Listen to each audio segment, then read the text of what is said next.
guys! So today we're going to be talking about bats. Unfortunately, we're not talking about this bat. We will be talking about the sleeping upside down flying mammal. Now, I don't have anything personally against bats. I know that most of them are completely safe.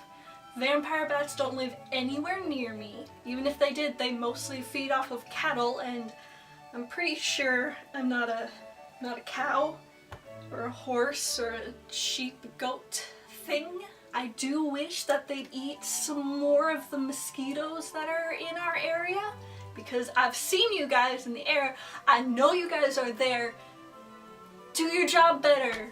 But I am a bit afraid of bats, but not nearly as much as my dad and his mother, my late grandmother. Occasionally there would be bats in my grandparents' attic, well before I was born, but that's where my dad and his brother would sleep at night, and so just occasionally they'd hear bats shrieking in the night. So if there's ever mention of a bat or a picture of a bat or a bat nearby, my dad will just freak out and he will GTFO. Even if it's a cute picture of a bat, like the picture of the bat where it's being brushed or being fed with a tiny little piece of sponge. But I'm not nearly as afraid of bats as he is. If they're like in my personal space or they have some sort of advantage to me, like there's a dark cave, there's a ton of them, I can't see but they can see me, then I start to get a bit scared. But I know that they are really timid and kind of shy, and they never mean humans any harm,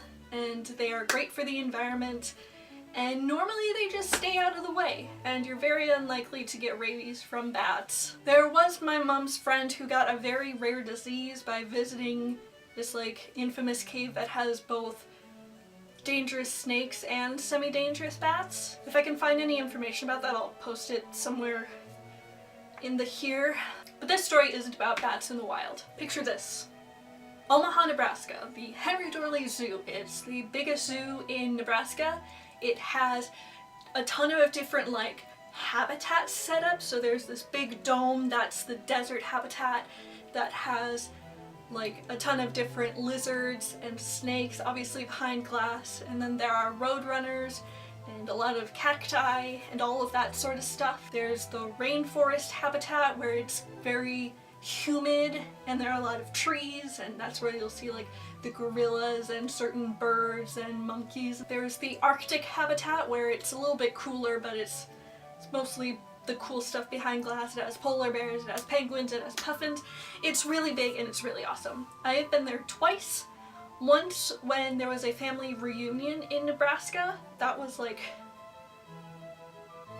15 years ago. The second time was after that big eclipse, and we went to Nebraska to go see that. So we stopped at the zoo on our way home just because we had time to spare, and it's a really cool zoo. So we kind of wandered around at our favorite exhibits. My favorite is the desert exhibit just because it's like really cool looking and stuff like that. There were a lot of really annoying children, and I also did see 2 rattlesnakes fucking. The child that was next to me did not realize what was happening, but I feel like the mother did. Eventually we got to the biggest part, which is like the rainforesty and just generalized habitat. This is where the bats come in. Now in the Minnesota Zoo, the bats are kept in a dark enclosure, and there are tiny little like peep windows for the bats, and occasionally there are some bigger bats in like a nocturnal enclosure where the lights are dark and slightly red, and there are big planes of glass, and you kind of just go on a trail through there.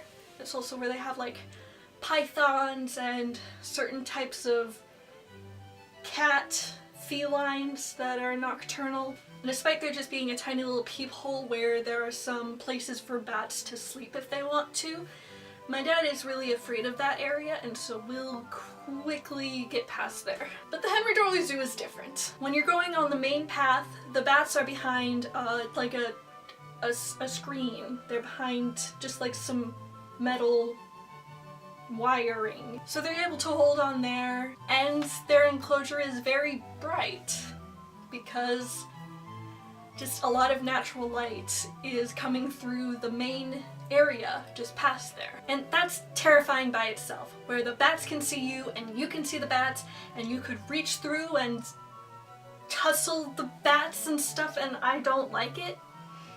But it gets worse. So once you get out of the trail, you can go down a flight of steps and then through another door onto like the lower part of the trail. My dad decided not to go, but my mother, sister, and I decided to. So we went down some more steps, and then walked about 20 feet before bats just flying, bombarding down onto the walkway and head height, and some of them were like really high, which I was thankful for. Why? They're just allowed to be free around in this habitat area where it's really freaking bright and there are people that may want to walk on this trail.